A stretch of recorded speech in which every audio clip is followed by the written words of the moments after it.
Welcome to Nourish MD, Dr. Dietitian Dialogues, where doctors and dietitians empower you about your health and discuss and provide a better path to health and wellness.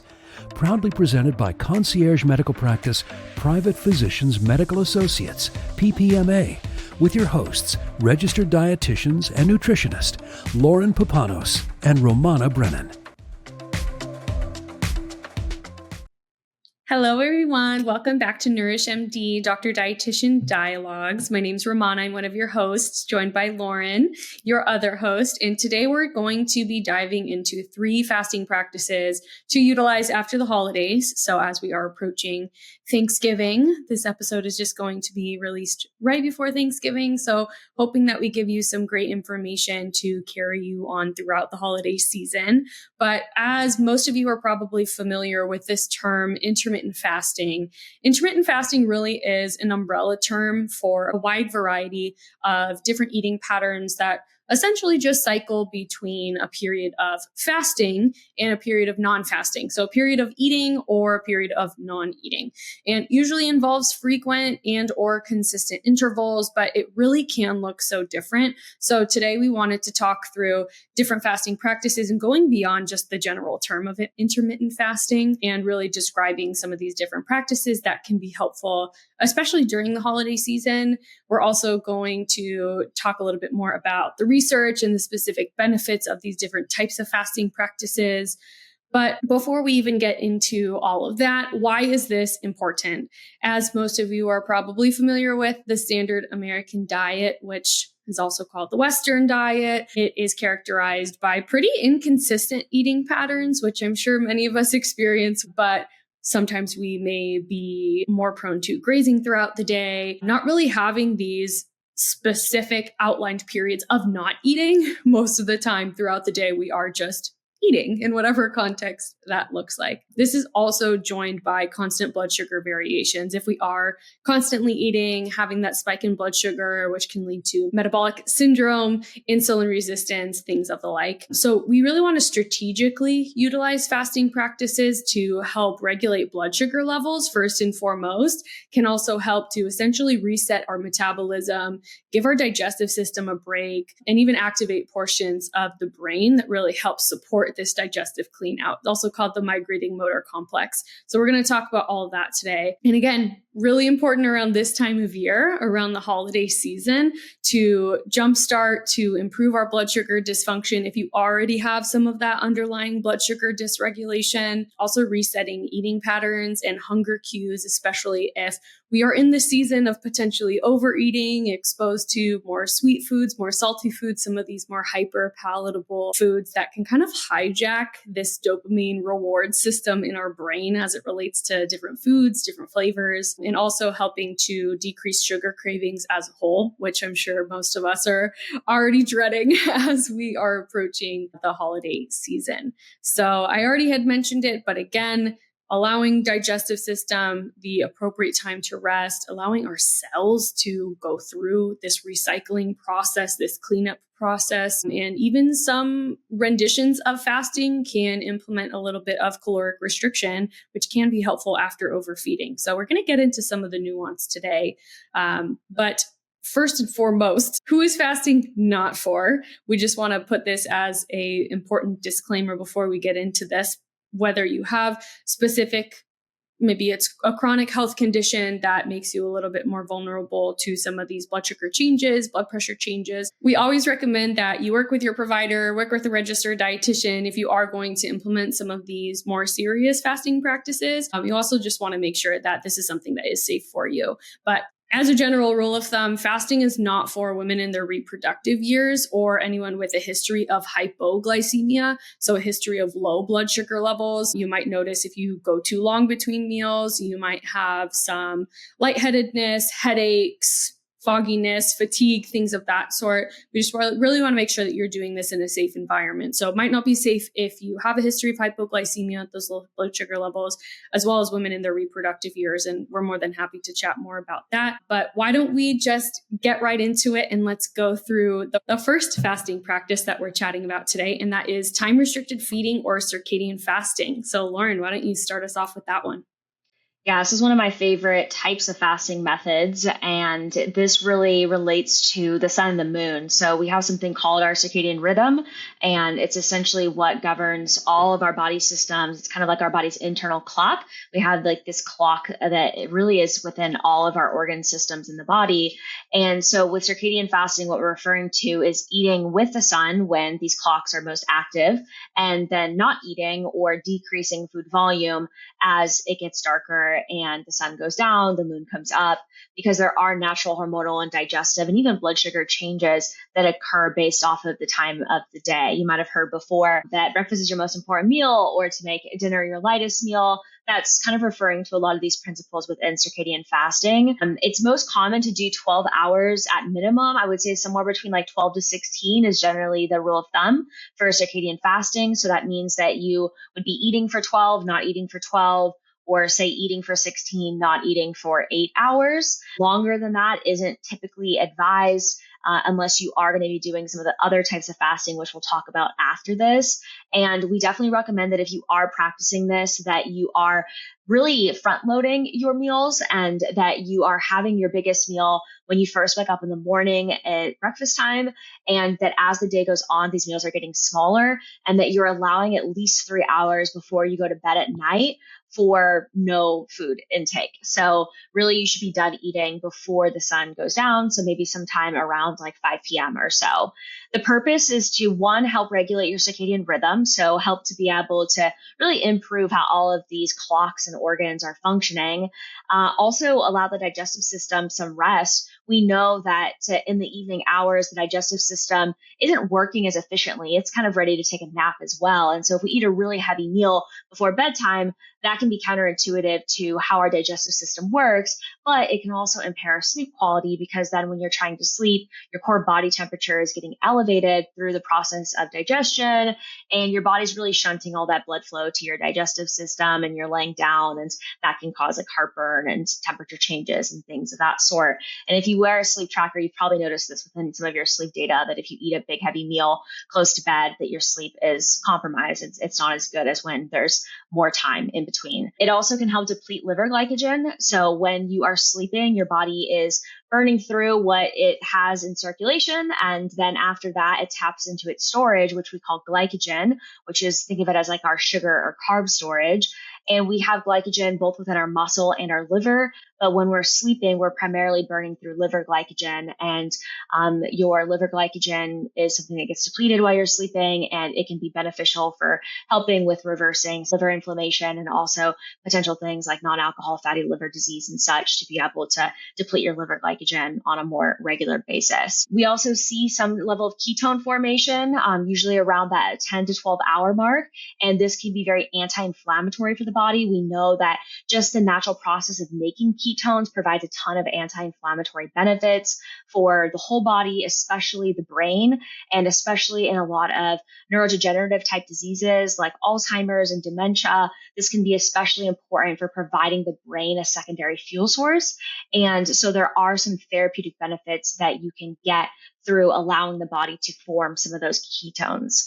Some of preclinical research suggests that with this type of circadian fasting, we see a decrease in blood cholesterol levels, so those lipids. We see an improvement in that waking or fasting blood glucose or blood sugar level. We see an improvement in body weight regulation, a reduction in body fat, as well as in systemic inflammation, which we typically test through a marker called C-reactive protein, and also an improvement in the gut microbiome, which is that makeup of good and bad bacteria in our gut that influence everything from how we metabolize food to our immune system and such. We also see an increase in motor control, an increase in endurance, sleep and sleep quality in particular, and even potential for improved cardiac function. So improved function of our heart or our cardiovascular system. Even just 12 hours of this circadian fasting, so if you would go from 5 p.m. to 5 a.m., showed evidence of reducing weight and improving sleep, restoring your daily rhythms, and improving health. Just important to note that, as I mentioned earlier, the research that shows that the benefit of this is having an earlier eating window. So starting with breakfast, not skipping breakfast, having a lunch, and then really winding things down as you get into the evening hours.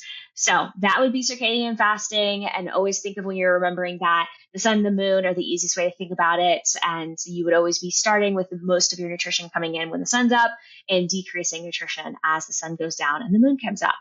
Romana, tell us about another form of fasting that can be really helpful.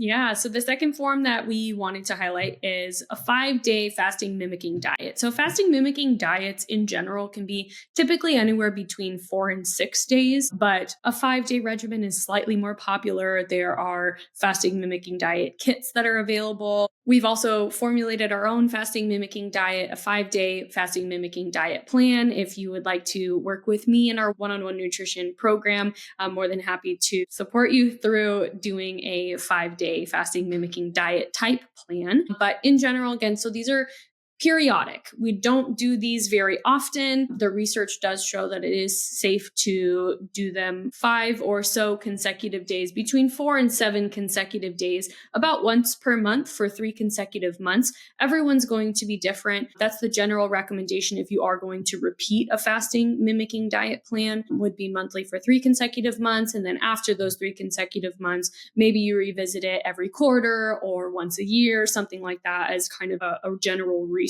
for your metabolism. But what's really important with any kind of fasting mimicking diet plan, whether it is one that is specifically developed where you're ordering a kit, or whether it's something that is more food-based, something that you can kind of create on your own, of course, with the guidance of a registered dietitian, someone of the like, really provide specific nutrients. So both macro and micronutrients, our macronutrients being our protein, fat, carbohydrates, and our micronutrients being specific vitamins and minerals. It's really important to still get specific macro and micronutrients in particular amounts to avoid any malnutrition while you're doing a plan like this, but to still get those fasting-like benefits. Of course, people do even longer extended fasts that are not necessarily a fasting mimicking diet, but we still want to be strategic about the nutrients that you are getting. So we can kind of leverage nutrition in this really interesting way by using a fasting mimicking diet, by still getting those essential nutrients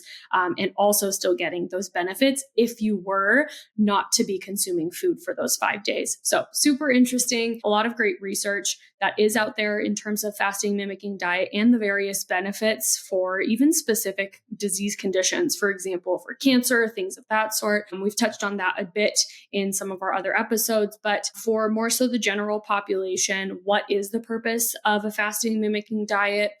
Fasting mimicking diet can really be beneficial for mitochondrial health in particular. Our mitochondria, you may have heard of, they are the powerhouses of the cell. They are our energy sources. So when we convert food energy into chemical energy that the rest of our body can utilize, this energy conversion is really happening in the mitochondria. They're in almost every single cell of our body. Super, super important.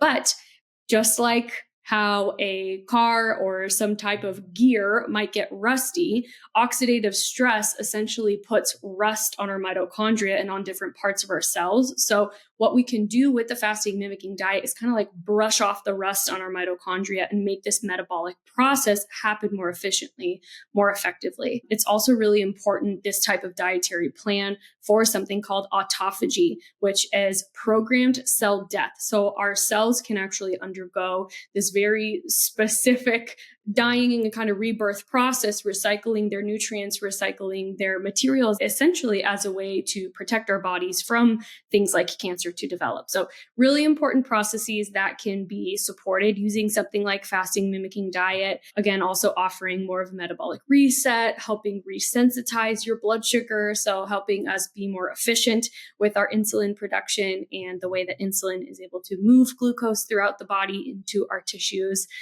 There's even research at USC that's been done, not just animal studies, which is where we have a lot of this fasting research, but also human studies that showed that the fasting mimicking diet was as effective as a water-only fast to alter markers like IGF-1, which it can be an inflammation marker, glucose and ketones, like what Lauren was mentioning earlier, can also be very anti-inflammatory and even have anti-cancer properties, which we mentioned previously.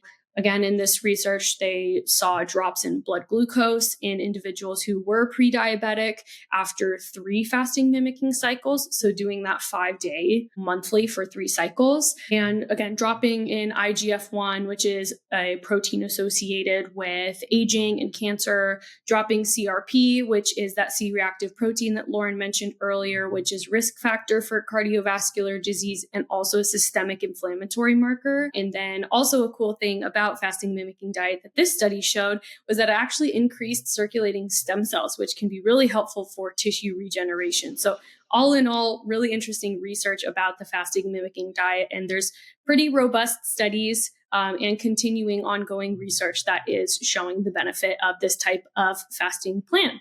So Lauren, why don't you round us out and talk to us more about this third and final fasting plan? Yeah. And I think this one's probably the most mentally challenging, maybe also physically challenging for individuals. So maybe this would be something to explore after you've already done the other 2, because it is a bit of a more advanced method. But this would be looking into maybe completing a weekly 24-hour fast or doing what's called 5-2 fasting, where you fast for 2 days and you eat for 5 days of every week. With a 24-hour fast, generally this would be you going, I typically recommend if you're going to do this, going from dinner to dinner. So you would have dinner, maybe an early dinner at say 5, you'd be done eating by 5:30, and then you would go all the way up until 5:30 the next day. So essentially you're only missing breakfast and lunch of the following day. And most of the fasting window is happening while you're sleeping to make it a little bit less painful for yourself. And then you're kind of breaking that fast with that dinner the next day. It is really critical that you consider what you're eating when you do break that fast. So it's really important that you have some direction on what that first meal would look like at that dinner on the second day. With 5-2 fasting, then that would be where 5 days per week you eat, and then 2 days per week that are consecutive. So in a row, you are fasting. Or you could even do like modified fasting. So something kind of similar to the fasting mimicking diet, but where you are eating just a very small amount of food, around 500 to 600 calories per day, because at that mark, we can still see some ketone body formation, and we can still see some of that autophagy or that cellular cleanup process that we're looking for out of this. And there's been research to show similar benefits to weight loss as caloric restriction. And for some people, this method works better for them because so much of caloric restriction is psychological, right? It's getting through the hunger pains of that your body, defying what your body wants. And so some individuals find that they do better with this type of fasting setup versus restricting calories on an everyday basis. We can see improvements to insulin resistance, which is important for improving blood sugar regulation and reducing risk and progression of something like type 2 diabetes, as well as common neurodegenerative diseases that we know are linked to insulin resistance. We can see improvements to visceral fat stores, which is really important because visceral fat is what can increase risk of things like metabolic syndrome and can be very pro-inflammatory or create a lot of inflammation in the body. We can see improvements to adipocyte size, so fat cell size, as well as improving our body's metabolic flexibility, which essentially means our body's ability to burn carbohydrates when we consume them really efficiently and burn fat when we're in between meals and our body's at rest. It's really important that if you do either of these types of methods that, like I mentioned, not only are we thinking about what that first meal is when you break the fast, but also during the fasting days, that you are ensuring adequate electrolyte consumption because your body is going to be losing glycogen. It's going to be utilizing glycogen, which is that carbohydrate storage. You're also going to be losing quite a bit of water and electrolytes at the same time. And this is going to mean that your risk of dehydration is much greater. And that can cause a lot of flu-like type symptoms, as well as a lot of headaches and brain fog in individuals. But if you ensure that you have adequate electrolytes, that can be one helpful way to mitigate this. And I always recommend trying to get ahead of the curve rather than waiting until you have a headache for you to start supplementing with electrolytes, because at that point, you're probably it's going to take a while for you to recover from those symptoms. So making sure that even the night before, as well as the day of, you're drinking adequate sodium, potassium, we're getting in a couple thousand milligrams of both of those electrolytes. And that can just be something that's simply added into your water each day. It can be a brand that you purchase that we can recommend for you, or it can be something that you can make homemade. It's very easy to do this and that you're not consuming anything. So I see sometimes people thinking that they're doing these, but they're still having like a protein shake, or they're still having coffee with cream in it. That's not what we're looking for in this type of situation. We really want it to be water only with maybe some added electrolytes, no nutrition or other types of components that are going to create any metabolism or, any like liver movement process, if you will. So those are the three most common types, and the three that could be something to consider in your post-holiday plan to really be able to help you, again, kind of get back on track with some of these habits, get back on track with feeling your best and reducing some of the inflammation and sugar cravings and things that come about this time of year. If you're looking for any guidance with implementing these or figuring out which might be the best strategy for you or what this could look like for you individually, or maybe you have a specific health condition and you're not sure if or which of these types of fasting is right for you, give the office a call to book a one-on-one consultation with Romana, and she can look through all of your blood work and medical history to determine what might be the best fasting strategy, if any of them, for you during this holiday season. But we wish you a really happy and healthy holiday season, and we'll be back in 2 weeks with another episode. Thank you for joining us for today's episode of Nourish MD, Dr. Dietitian Dialogues. This podcast is intended for general educational purposes only. It is not a substitute for professional medical advice. Please consult with your healthcare provider before beginning any nutrition or supplement recommendations. Sign up for our mailing list so you'll never miss an episode of our wellness journey. See the podcast description for the link.